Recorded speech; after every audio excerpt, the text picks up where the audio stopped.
जय हिंद दोस्तों, आप सभी का स्वागत है आपके इस यूट्यूब प्लेटफॉर्म MCQ स्टडी पर। दोस्तों, कल हम 14 अगस्त को करंट अफेयर लेकर नहीं आ पाए थे, तो आज हम 14 और 15 अगस्त दोनों दिन का करंट अफेयर आपको पूरा करा देंगे। तो सबसे पहले हम ये जान लेते हैं कि 14 अगस्त को क्या मनाया जाता है। 14 अगस्त को मनाया जाता है विभाजन विभीषका दिवस।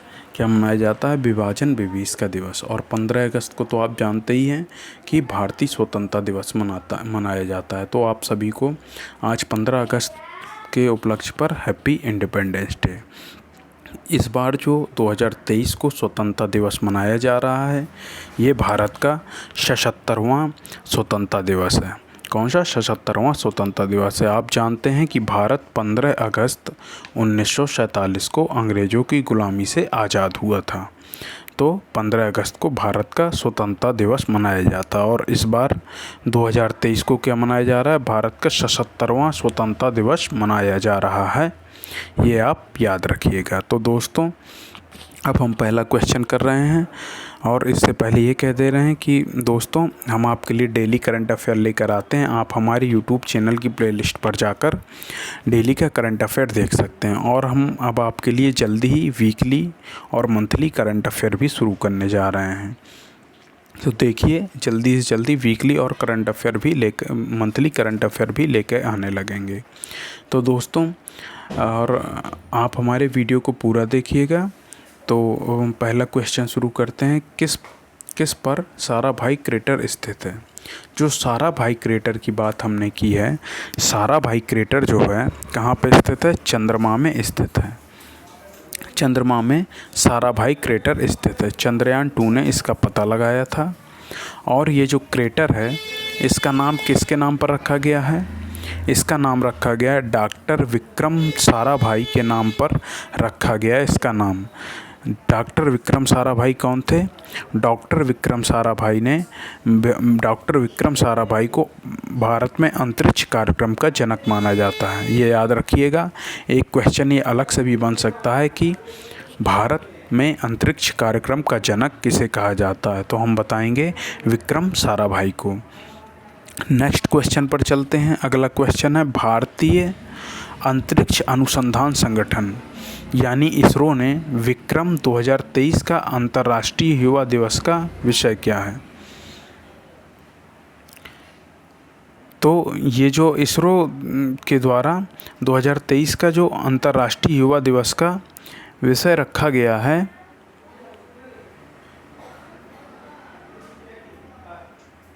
एक मिनट, एक क्वेश्चन कुछ गड़बड़ हो गया है। हाँ, ये क्वेश्चन ये ऊपर का एक्स्ट्रा टाइप हो गया।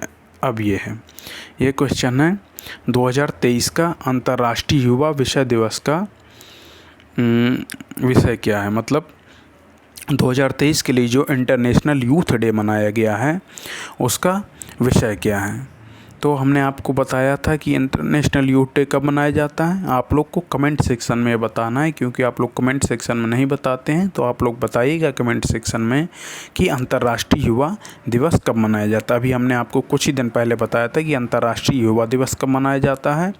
और हमने आपको ये भी बताया था कि राष्ट्रीय युवा दिवस कब मनाया जाता है। तो आप लोग कमेंट सेक्शन में बताइएगा कि अंतर्राष्ट्रीय युवा दिवस कब मनाया जाता है, और इसका जो विषय है 2023 के लिए क्या है।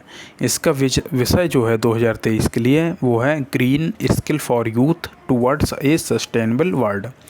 Green skill for youth towards a sustainable world, ये 2023 के अंतर्राष्ट्रीय युवा दिवस का थीम है। नेक्स्ट पर चलते हैं। किस राज्य ने CSP plus banking outlet launch किया है? किस राज्य ने CSP plus banking outlet launch किया है? तो ये जो बैंकिंग आउटलेट लॉन्च किया है CSP प्लस, ये किस राज्य सरकार ने लॉन्च किया है? ये राज्य सरकार है ओडिशा राज्य सरकार ने इसको लॉन्च किया है। और ये जो CSP प्लस बैंकिंग आउटलेट है, ये ओडिशा की 4373 ग्राम पंचायतों में खोला जाएगा। और इसमें कितने बैंक शामिल है? इसमें 6 पब्लिक सेक्टर बैंक शामिल हैं। और इसके लिए उड़ीसा सरकार ने लगभग 500 करोड़ रुपए की राशि आरक्षित की है। नेक्स्ट क्वेश्चन पर चलते हैं। अगला क्वेश्चन है राष्ट्रीय अंतरिक्ष नवाचार चुनौती NSIC 2023 का मुख्य उद्देश्य क्या है। तो पहले हम NSIC के बारे में जान लेते हैं। NSIC क्या है? National space innovation challenge. क्या है? National space innovation challenge. राष्ट्रीय अंतरिक्ष नवाचार चुनौती इसे हिंदी में कहेंगे। इसके लिए NSIC जो 2023 बनाया गया है, तो इसका उद्देश्य क्या है ये जानना है। तो इसका उद्देश्य क्या है? स्कूली छात्रों की अंतरिक्ष प्रौद्योगिकी में रुचि जगाना। इसका उद्देश्य क्या है? स्कूली छात्रों की अंतरिक्ष प्रौद्योगिकी में रुचि जगाना इसका उद्देश्य है, ये याद रखिएगा।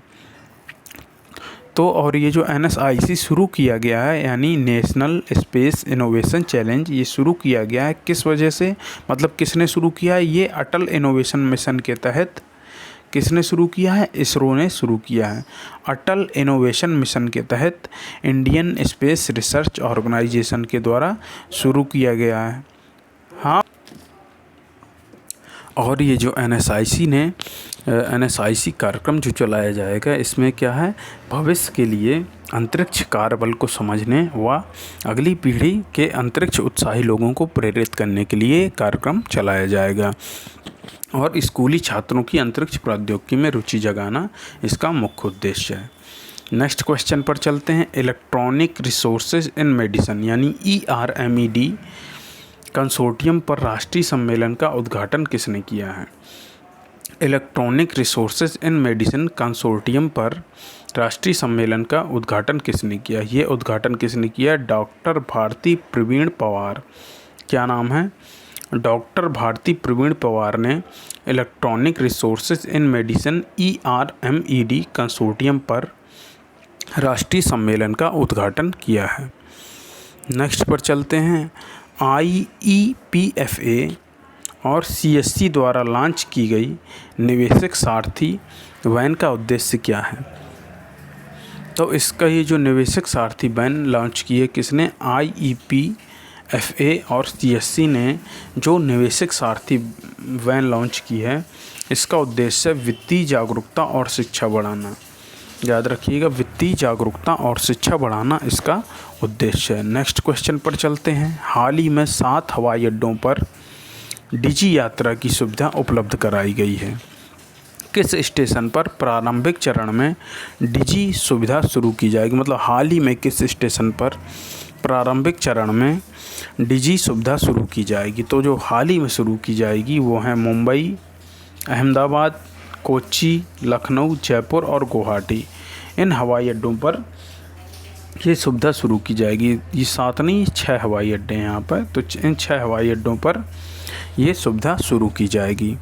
तो ये जो सुविधा है भारत में 6 और हवाई अड्डों पर यानी मुंबई, अहमदाबाद, कोच्चि, लखनऊ, जयपुर और गुवाहाटी में शुरू की जा रही है। लेकिन अगर सबसे पहले कहा जाए तो 1 दिसंबर 2022 को दिल्ली, वाराणसी और बेंगलुरु, कहाँ दिल्ली, वाराणसी और बेंगलुरु के हवाई अड्डों पर इस सेवा को लॉन्च किया गया था।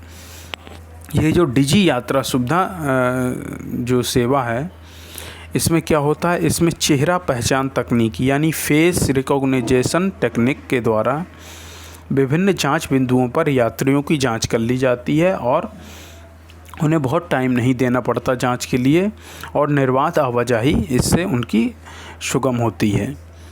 तो ये फेस रिकॉग्निशन टेक्निक का इस्तेमाल करके क्या करती है? यात्रियों की पहचान करती है।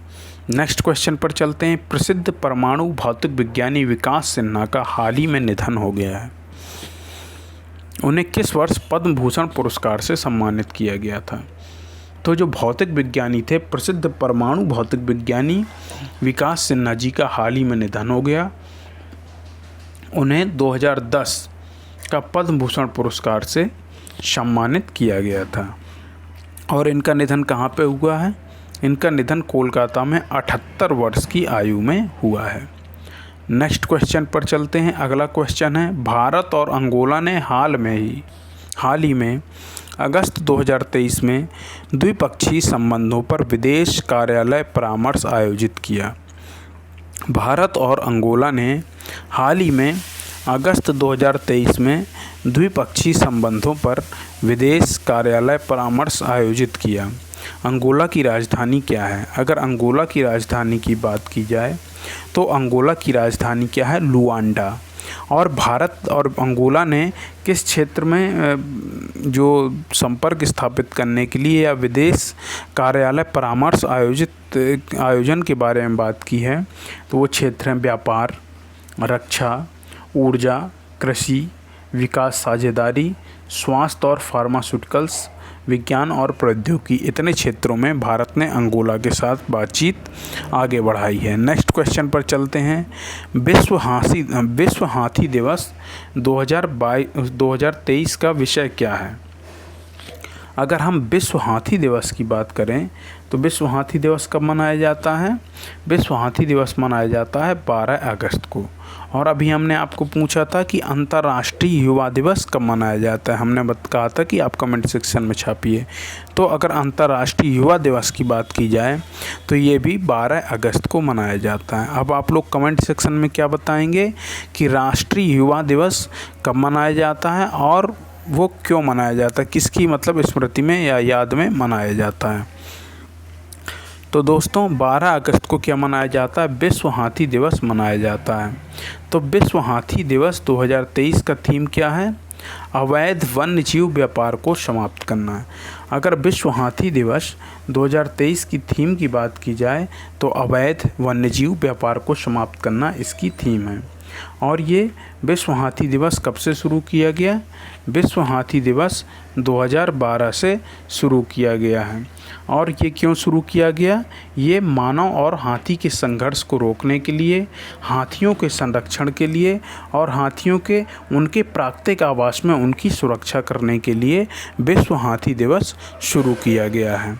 नेक्स्ट क्वेश्चन पर चलते हैं। अगला क्वेश्चन है, हाल ही में विश्व आदिवासी दिवस कब मनाया गया है? ये हमने आपको बताया था कि विश्व आदिवासी दिवस कब मनाया गया है? 9 अगस्त को मनाया गया है। 9 अगस्त को विश्व आदिवासी दिवस मनाया गया है।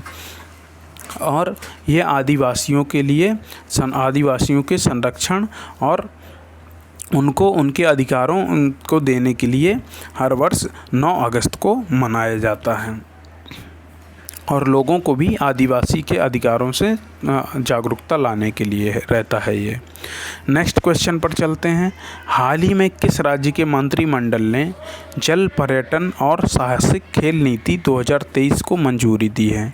तो किस राज्य के मंत्रिमंडल ने ऐसा किया है? ये मंत्रिमंडल कहाँ का है? ये मंत्रिमंडल है उत्तर प्रदेश के मंत्रिमंडल ने जल पर्यटन और साहसिक खेल नीति 2023 को मंजूरी दी है।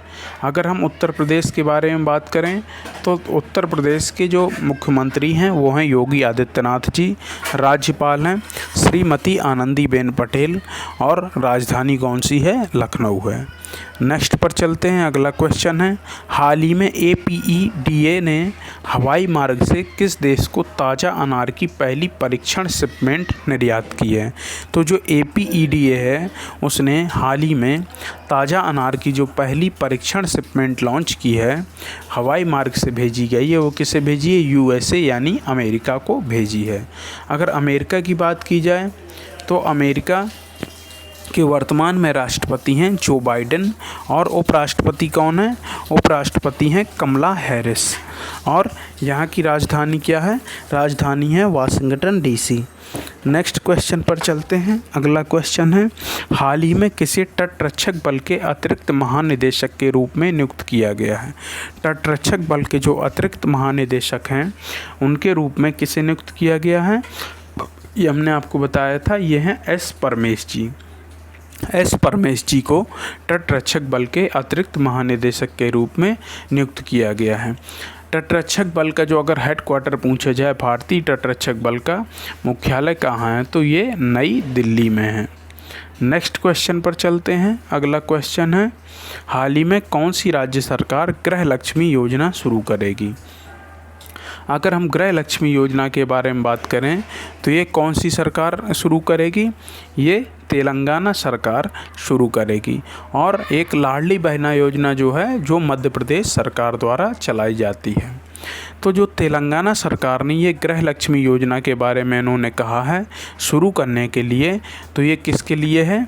ये SC, ST और OBC की महिलाओं के लिए वित्तीय सहायता कार्यक्रम है, जो उनके घर का निर्माण करने के लिए या उसमें सुधार लाने के लिए मदद प्रदान करती है। इस योजना के तहत सरकार मदद प्रदान करेगी। अगर हम तेलंगाना के बारे में बात करें तो तेलंगाना की राजधानी हैदराबाद है और तेलंगाना के वर्तमान में CM जो हैं वो हैं K Chandrashekhar Rao. Next question पर चलते हैं। अगला क्वेश्चन है, हाल ही में भारतीय खेल प्राधिकरण को कहते हैं sport authority of India, shortcut में इसे साई कहते हैं। तो भारतीय खेल प्राधिकरण द्वारा एशियाई खेलों में भाग लेने वाले एथलीटों पर बनाई गई शॉर्ट फिल्म का नाम क्या है? तो जो साई ने एशियाई खेलों में भाग लेने वाले एथलीटों पर जो शॉर्ट फिल्म बनाई है उसका नाम है क्या है? उसका नाम हल्ला बोल है। और ये जो साई हैं, इसकी अगर हम स्थापना की बात करें तो इसकी स्थापना 1984 में की गई थी। और कहाँ पे? नई दिल्ली में की गई थी 1984 में। और इसका जो हेडक्वार्टर है वो जवाहरलाल नेहरू स्टेडियम, लोधी रोड, नई दिल्ली में है। तो साई का फुल फॉर्म क्या है? Sport authority of India. तो जो साई हैं, इसने ये जो अभियान लॉन्च किया है, ये शॉर्ट फिल्म बनाई है, इसका उद्देश्य है हांगझो जाने वाले एथलीटों को प्रेरित करना और आगामी एशियाई खेलों के बारे में जागरूकता फैलाना है। और ये जो साई ने शॉर्ट फिल्म लॉन्च की है, ये कब की है? ये 3 अगस्त को अम्ब्रेला अभियान के तहत, चीयर फॉर इंडिया के तहत इसे लॉन्च किया है। नेक्स्ट क्वेश्चन पर चलते हैं। अगला क्वेश्चन है, हाल ही में तीसरी G20 भ्रष्टाचार विरोधी बैठक कहाँ होगी? अगर हम तीसरी G20 भ्रष्टाचार विरोधी बैठक की बात करें तो ये कहाँ होगी? ये पश्चिम बंगाल की राजधानी कोलकाता में होगी, मतलब हुई है।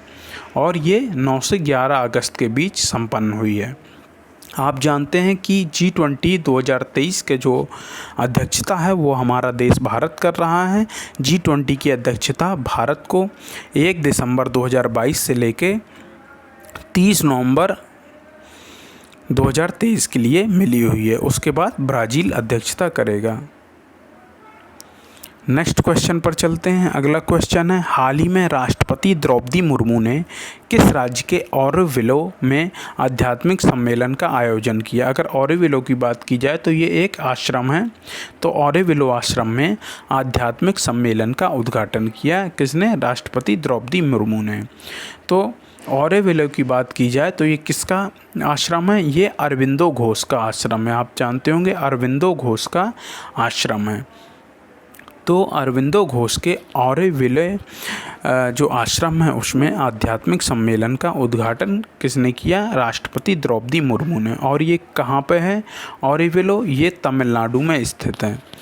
तमिलनाडु में ऑरोविले जो आध्यात्मिक केंद्र है ये स्थित है, याद रखिएगा। नेक्स्ट पर चलते हैं। अगला क्वेश्चन है, हाल ही में world archery championship 2023 world archery championship 2023 में कौन सा देश शीर्ष पर रहा है?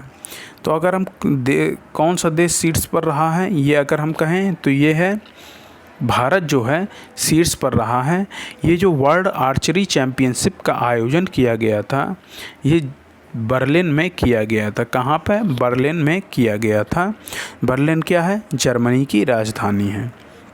और इसमें भारत ने क्या किया कि भारत ने कंपाउंड इवेंट में पहला गोल्ड मेडल जीता है। कंपाउंड इवेंट में पहला गोल्ड मेडल जीता है। किसको हरा के? मैक्सिको को हरा के भारत ने ये गोल्ड मेडल जीता है। इसमें जो कंपाउंड टीम थी उसमें थी परनीत कौर, अदिति गोपीचंद स्वामी और ज्योति सुरेशा वेन्नम। इन तीनों ने मिलकर फर्स्ट गोल्ड कंपाउंड इवेंट में जीता है भारत के लिए। नेक्स्ट क्वेश्चन पर चलते हैं। हाल ही में T20 क्रिकेट में अर्धशतक लगाने वाले दूसरे सबसे युवा भारतीय कौन बने हैं?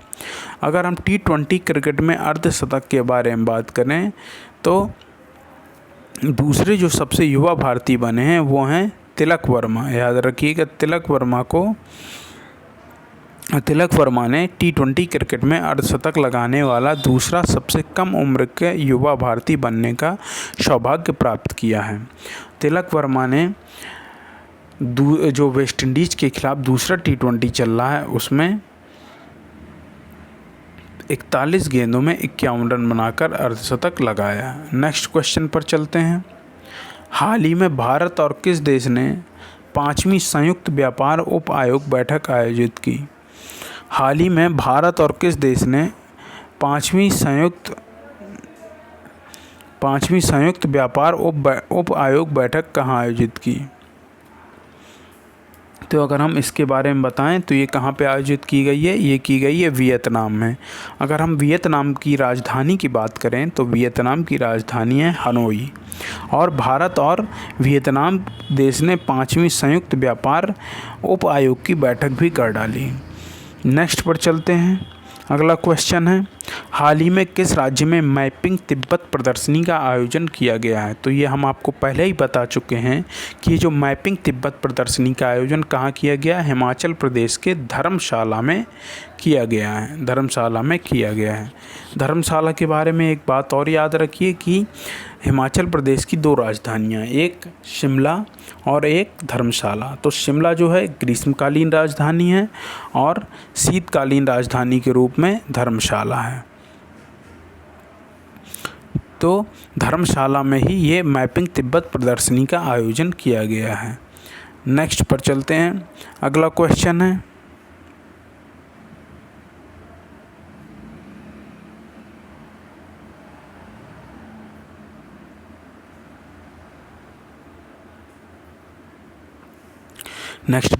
अगला क्वेश्चन है, हाल ही में किसे QETCI के अध्यक्ष के रूप में नियुक्त किया गया है? तो जो QETCI के अध्यक्ष के रूप में नियुक्त किया गया है वो किसे किया गया है? वो किया गया है विजय कुमार सारस्वत को। जो ऑप्शन नंबर सी है इसके विजय कुमार सारस्वत को QETCI के अध्यक्ष के रूप में नियुक्त किया गया है। अगर हम QETCI का फुल फॉर्म के बारे में बात करें तो इसका फुल फॉर्म है quantum ecosystem technology council of India. क्या है? Quantum ecosystem technology council of India के अध्यक्ष के रूप में नियुक्त किया गया है विजय कुमार सारस्वत को। नेक्स्ट क्वेश्चन पर चलते हैं। अगला क्वेश्चन है, हाल ही में किस राज्य की विधानसभा में सर्वसम्मति से UCC के खिलाफ प्रस्ताव पारित किया गया? हाल ही में किस राज्य की विधानसभा में सर्वसम्मति से UCC के खिलाफ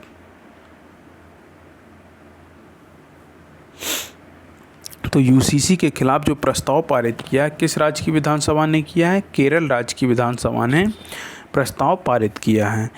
केरल जो है, केरल के बारे में अगर बात करें तो राजधानी तिरुवनंतपुरम है। राज्यपाल जो हैं मोहम्मद आरिफ खान और जो मुख्यमंत्री हैं वो हैं P विजयन। नेक्स्ट क्वेश्चन पर चलते हैं। अगला क्वेश्चन के बारे में देखते हैं, हाल ही में कहाँ के जीवाश्मों में पौधे खाने वाले डायनासोर की नई प्रजाति मिली है?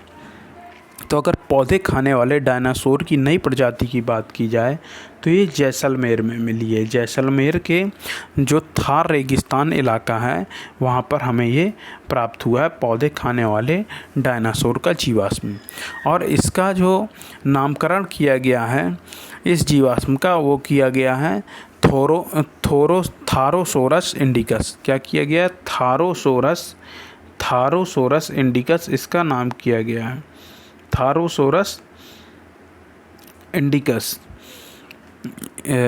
ये जो जीवाश्म है इसका नामकरण किया गया है। और याद रखिएगा जो जैसलमेर है वहाँ पर डायनासोर की एक नई प्रजाति मिली है जिसका नामकरण थारोसोरस इंडिकस नाम से किया गया है। तो दोस्तों, अगर आपको हमारे वीडियो पसंद आ रहा हो तो आप इस वीडियो को लाइक करिए, कमेंट करिए और शेयर भी करिए। और जो भी हम आपसे प्रश्न पूछ रहे हैं कमेंट सेक्शन में उसका जवाब भी दीजिए, और आप अपना फीडबैक ज़रूर दीजिएगा कमेंट सेक्शन में कि हम कैसे और बेहतर कंटेंट और बेहतर प्रेजेंटेशन के साथ बना सकते हैं। तो दोस्तों, अगर आपने अभी तक हमारे चैनल को सब्सक्राइब ना किया हो तो ज़रूर सब्सक्राइब करिए और बेल आइकन ज़रूर दबाइएगा, जिससे आपको हमारे आने वाले सभी वीडियोज़ के नोटिफिकेशन मिल सकें। तो दोस्तों, अभी तक ये 14 अगस्त का करंट अफेयर चल रहा था। अब 15 अगस्त के करंट अफेयर में आते हैं कि किस ड्रोन को भारतीय वायुसेना द्वारा उत्तरी क्षेत्र में शामिल किया गया है। तो अगर हम ड्रोन की बात करें तो उस ड्रोन का नाम है हेरान मार्क, को भारतीय वायुसेना द्वारा उत्तरी क्षेत्र में तैनात किया गया है। और ये जो हेरान मार्क 2 है, ये एक ही उड़ान में लगभग 36 घंटे तक उड़ सकता है। कितने घंटे तक उड़ सकता है? लगभग 36 घंटे तक उड़ सकता है। और एक ही उड़ान में चीन और पाकिस्तान दोनों के साथ सीमा की निगरानी कर सकता है। मतलब इसका जो पायलट होगा वो चीन और पाकिस्तान की सेना की निगरानी कर सकता है एक ही बार में, और 36 घंटे तक ये उड़ सकता है। नेक्स्ट क्वेश्चन पर चलते हैं। गूगल डूडल ने हाल ही में किस अभिनेत्री श्रीदेवी का 60वां जन्मदिन मनाया? तो गूगल डूडल ने अभिनेत्री श्रीदेवी का हाल ही में 60वां जन्मदिन मनाया है। और श्रीदेवी का पूरा नाम क्या है? तो अगर हम श्रीदेवी के ओरिजिनल नाम के बारे में बात करें तो उनका नाम है श्री अम्मा यंगर अयप्पन। क्या नाम है? श्री अम्मा यंगर अयप्पन। श्रीदेवी उन्होंने स्क्रीन के लिए नाम रखा था, मतलब मूवियों के लिए। और अगर हम श्रीदेवी की बात करें तो 4 वर्ष की उम्र से ही इन्होंने बाल कलाकार के रूप में अपनी भूमिका निभाना शुरू कर दी थी, और इन्होंने लीड रोल कब पाया? 13 वर्ष की आयु में इन्हें लीड रोल मिल गया था। नेक्स्ट पर चलते हैं। अगला क्वेश्चन है,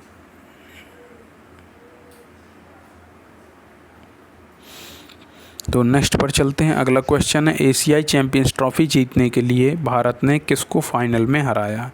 आप जानते हैं कि अभी हमारी भारतीय हॉकी टीम ने, जो पुरुषों की हॉकी टीम है, उसने एशियाई चैंपियंस ट्रॉफ़ी जीती है। किसको हरा के जीती है? उसने मलेशिया को हरा के ये चैंपियंस ट्रॉफ़ी जीती है। मलेशिया को भारत ने 4-3 से हराया है।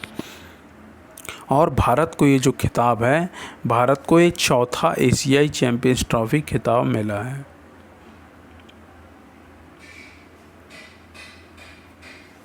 नेक्स्ट पर चलते हैं। अगला क्वेश्चन है, देश के सबसे बड़े आईटी हब का स्थान कौन सा शहर है? ये आईटी हब जो है ये प्रस्तावित किया गया है, इसका जो स्थान है ये लखनऊ में है। तो उत्तर प्रदेश के मुख्यमंत्री योगी आदित्यनाथ जी ने कहा है कि हम लखनऊ में देश का सबसे बड़ा आईटी हब बनाएंगे। और अगर इस आईटी हब के बारे में बात की जाए तो इस आईटी हब के 3 भाग हैं। पहला, एक आईटी पार्क बनेगा, दूसरा एक बिजनेस पार्क बनेगा, तीसरा इंटरनेशनल इंक्यूबेशन फैसिलिटी रेड बनेगा। नेक्स्ट पर चलते हैं। अगला क्वेश्चन है, उत्तर प्रदेश के राज्यपाल कौन है? श्रीमती आनंदीबेन पटेल राज्यपाल है। नेक्स्ट पर चलते हैं। INS विंध्यगिरी जो हाल ही में खबरों में था वह क्या है? अगर हम INS विंध्यगिरी की बात करें तो एक ये स्टील्थ फ्रिगेट है। क्या है? स्टील्थ फ्रिगेट जो है INS विंध्यगिरी है, याद रखिएगा। फ्रिगेट मुझे जहाँ तक लगता है पनडुब्बी को कहते हैं इंग्लिश में। नेक्स्ट क्वेश्चन पर चलते हैं। अगला क्वेश्चन है, खेलो इंडिया जूनियर महिला हॉकी लीग का 3रा संस्करण किस शहर में शुरू हुआ है? अगर हम जूनियर महिला लीग का 3रा संस्करण, तो नई दिल्ली में खेलो इंडिया जूनियर हॉकी महिला लीग का 3रा संस्करण आयोजित किया गया है। और ये जो आयोजन किया गया है नई दिल्ली के मेजर ध्यानचंद स्टेडियम से शुरू किया गया है। कहाँ से? दिल्ली के मेजर ध्यानचंद स्टेडियम से शुरू किया गया है। और ये जो अभियान लॉन्च किया गया है, इसके दौरान जो मुख्य अतिथि थे वो थे अशोक ध्यानचंद जी। तो जो दिल्ली के मेजर ध्यानचंद स्टेडियम से शुरू किया गया है। इसमें जो मुख्य अतिथि हैं वो अशोक ध्यानचंद जी हैं। अशोक ध्यानचंद जी कौन हैं? अशोक ध्यानचंद जी मेजर ध्यानचंद जी के पुत्र हैं और 1972 ओलंपिक कांस्य पदक विजेता टीम के सदस्य भी हैं। और इसका क्या है, हाँ, और जो अशोक ध्यानचंद जी हैं ये अर्जुन पुरस्कार विजेता भी हैं। नेक्स्ट पर चलते हैं दोस्तों। थोड़ी सी दिक्कत हो रही है शायद नेटवर्क की वजह से, लेकिन कोशिश करूंगा आगे से दिक्कत ना हो। तो आप नेक्स्ट क्वेश्चन पर चलते हैं। और दोस्तों, अभी तक आपने हमारे यूट्यूब चैनल को सब्सक्राइब ना किया हो तो प्लीज़ ज़रूर सब्सक्राइब करें और हमारी मेहनत को सपोर्ट करें। और वीडियो को लाइक कमेंट वीडियो को लाइक करिए, वीडियो को शेयर करिए, वीडियो पर कमेंट ज़रूर करिए और ज़्यादा से ज़्यादा लोगों को हमारा ये चैनल को रिकमेंड कीजिए। तो दोस्तों, नेक्स्ट क्वेश्चन है विश्व अंगदान दिवस 2023 का विषय क्या है? हमने आपको बताया था विश्व अंगदान दिवस कब मनाया जाता है। 13 अगस्त को विश्व अंगदान दिवस मनाया जाता है। तो विश्व अंगदान दिवस 2023 का विषय क्या है?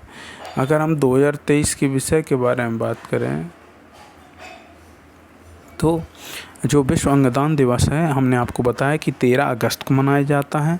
और इस बार की जो 2023 के लिए इसकी थीम है स्वयं सेवक की ओर कदम बढ़ाएं, कमी को पूरा करने के लिए अधिक अंगदाताओं की आवश्यकता है। तो क्या है थीम? स्वयं सेवक की ओर कदम बढ़ाएं, याद रखिएगा। नेक्स्ट क्वेश्चन पर चलते हैं। अगला क्वेश्चन है किस शहर को दुनिया में सबसे अधिक रहने योग्य शहर माना गया है? तो ये जो सबसे अधिक रहने योग्य शहर माना गया है दुनिया में, ये है वियना। वियना किसकी राजधानी है? ऑस्ट्रिया की राजधानी है। नेक्स्ट पर चलते हैं। तो वियना हो गया। हाँ, एक बात और याद रखिएगा कि वियना के बाद दूसरे नंबर पर कोपेनहेगन जो डेनमार्क की राजधानी है और मेलबर्न जो ऑस्ट्रेलिया का एक शहर है वो रहने योग्य शहर में है। और सबसे बेकार जो रहने योग्य शहर है वो है दमशक। नेक्स्ट क्वेश्चन पर चलते हैं। किस राज्य ने हर घर तिरंगा अभियान शुरू किया है? अगर हम हर घर तिरंगा अभियान के बारे में बात करें तो हाल ही में कहा जाए या सबसे पहले कहा जाए, इस वर्ष किसने ये अभियान शुरू किया? ये उत्तर प्रदेश राज्य सरकार ने अभियान शुरू किया है।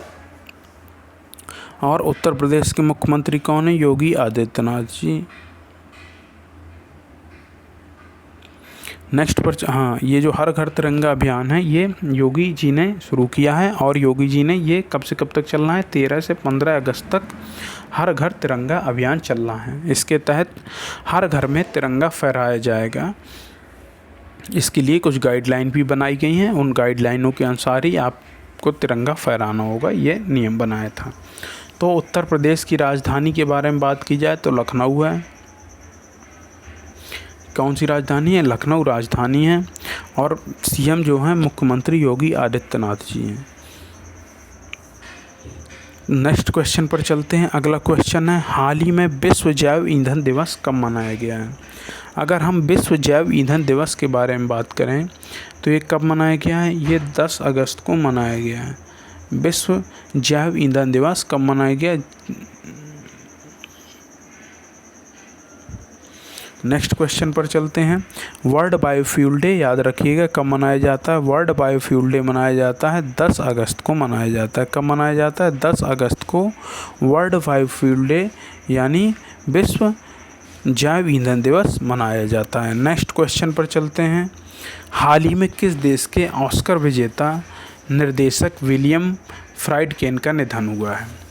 तो ये ऑस्कर विजेता निर्देशक थे विलियम फ्राइडकिन, इनका निधन हुआ है अमेरिका में। और ये अमेरिका के ऑस्कर विजेता निर्देशक विलियम फ्राइडकिन का निधन हुआ है अमेरिका में, याद रखिएगा। नेक्स्ट क्वेश्चन पर चलते हैं। अगला क्वेश्चन है हाल ही में बेहतर इंटरनेट कनेक्टिविटी के मामले में दक्षिण एशिया में कौन शीर्ष पर रहा है? अगर बेहतर इंटरनेट कनेक्टिविटी के मामले में देखा जाए दक्षिण एशिया में कौन शीर्ष पर रहा है? तो ये शीर्ष पर रहा है भूटान शीर्ष पर रहा है। नेक्स्ट क्वेश्चन पर चलते हैं। और भूटान जो है विश्व का एकमात्र कार्बन निगेटिव देश है। नेक्स्ट क्वेश्चन पर चलते हैं। हाल ही में प्रधानमंत्री जन धन योजना के लाभार्थियों की संख्या में शीर्ष पर कौन सा प्रदेश रहा है? अगर हम जन धन योजना की बात करें तो जन धन योजना की घोषणा 15 अगस्त 2014 को कर दी होती, तो मतलब घोषणा कर दी थी। और शुरू कब हुआ था? ये 28 अगस्त 2014 से शुरुआत होती है इसकी, किसकी? पीएम जनधन योजना की। इसके तहत क्या है, वित्तीय समावेशन के लिए यह योजना लॉन्च की गई थी, लेकिन इसके तहत करोड़ों लोगों ने अपना रजिस्ट्रेशन करवा लिया है जनधन योजना के तहत।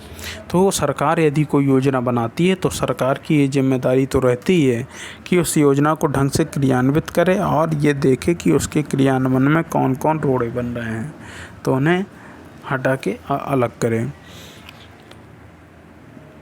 तो जो प्रधानमंत्री जनधन योजना है, तो प्रधानमंत्री जनधन योजना हमने बताई कि प्रधानमंत्री मोदी ने 15 अगस्त 2014 को घोषणा की और 28 अगस्त 2014 से इसकी शुरुआत हुई। तो ये वित्तीय समावेशन के लिए है, जिससे डायरेक्ट बेनिफिट ट्रांसफ़र वगैरह जो होते हैं उसमें सीधे लाभार्थी के पास पैसा पहुंच सके। नेक्स्ट क्वेश्चन पर चलते हैं। अगला क्वेश्चन है,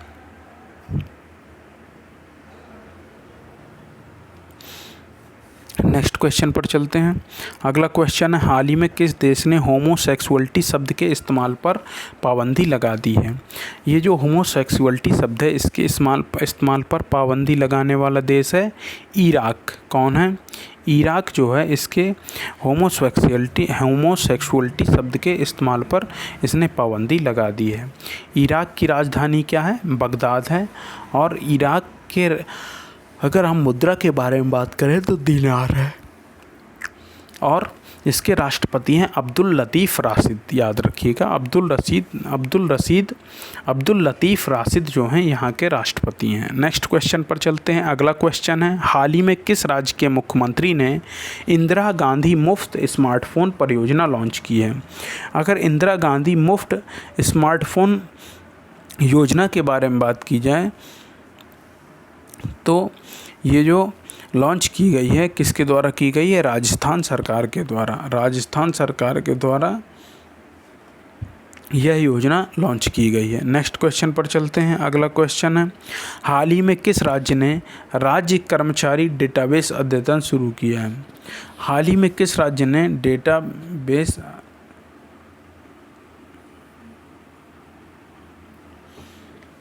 तो किस राज्य सरकार ने शुरू किया है? जो राज्य कर्मचारी डेटाबेस अद्यतन जो शुरू किया है, ये महाराष्ट्र सरकार ने शुरू किया है। महाराष्ट्र में किसकी सरकार है? महाराष्ट्र में जो सीएम है वो एकनाथ शिंदे जी हैं और डिप्टी सीएम बने हैं अजीत पवार जी। नेक्स्ट क्वेश्चन पर चलते हैं। हाल ही में किस राज्य में हाथियों की संख्या में रिकॉर्ड वृद्धि हुई है? अगर हम हाथियों की जो पिछली जनगणना हुई थी उसके अनुसार देखें तो हाथियों की संख्या में जो है लगभग कितनी वृद्धि हो गई? 364 हाथी बढ़े हैं।